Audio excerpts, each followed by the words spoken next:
नमस्ते। Corona appropriate behaviour बंद कर दिया गया है और कोरोना केसेस दोबारा से ठीक वैसे ही बढ़ रहे हैं जैसे कि पिछले साल लॉकडाउन से पहले हुआ था।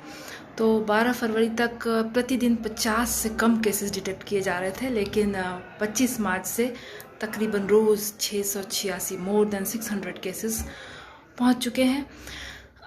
सबसे ज़्यादा मुंबई और पुणे में खतरा बढ़ा हुआ है। उनकी बेड कैपेसिटी भी आई थिंक अब प्रॉब्लम में आ रही है क्योंकि केसेस इतने फास्ट बढ़ रहे हैं।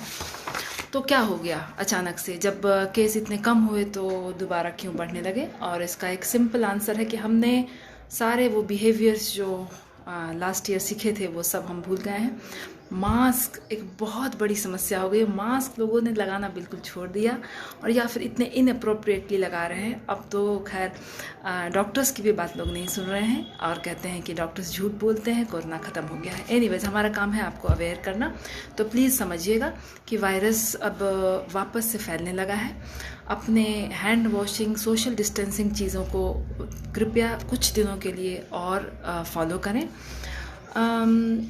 इसके क्या कारण है? तो एक तो जैसा कि हमने कहा कि बिहेवियर फिर से एंटी कोरोना अप्रोप्रिएट बिहेवियर हो गया है।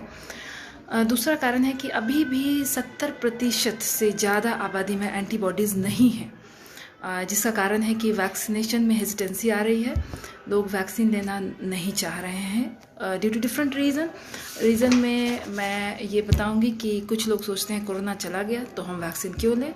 कुछ लोग सोचते हैं कि सोशल मीडिया पे कई मौत की खबर दिखाई गई है या वैक्सीन से एडवर्स रिएक्शन की खबर दिखाई गई है, तो चाहे डॉक्टर कुछ भी बोले हम सोशल मीडिया को ही मानेंगे और दिग्भ्रमित हो रहे हैं। कुछ लोग ये सोचते हैं कि हम बुज़ुर्गों को क्यों दिलाएं, उनको नुकसान हो सकता है। तो ट्रस्ट में बुज़ुर्गों को कोई नुकसान नहीं होगा, बल्कि उन्हें फ़ायदा ही होगा, जो भी प्रोटेक्शन उन्हें मिलेंगी। एक छोटी सी चीज़ जो मैं आपसे और बात करना चाहूँगी वो है न्यू क्लिनिकल वेरिएंट आया है और 3 कंट्रीज़ जिसमें कि यूके, साउथ अफ्रीका, ब्राज़ीलियन, इन तीनों कंट्रीज़ से ये न्यू स्ट्रेन आई है। थोड़ी सी जानकारी आप भी ले लें। तो 18 इंडियन स्टेट से टोटल 10,787 सैंपल चेक किए गए हैं, जिसमें से कि 771 केसेस उन वेरिएंट्स के आए हैं। सबसे ज़्यादा यूके वाले 736, साउथ अफ्रीका और ब्राज़ीलियन उसके बाद। तो 24 मार्च को सबसे ज़्यादा 47,262 केसेस और 275 डेथ रिपोर्टेड हुए। ये एक बहुत खतरे की बात है और शायद अगर ये ऐसा ही रहा तो दूसरा लॉकडाउन के बारे में भी सोचा जा सकता है।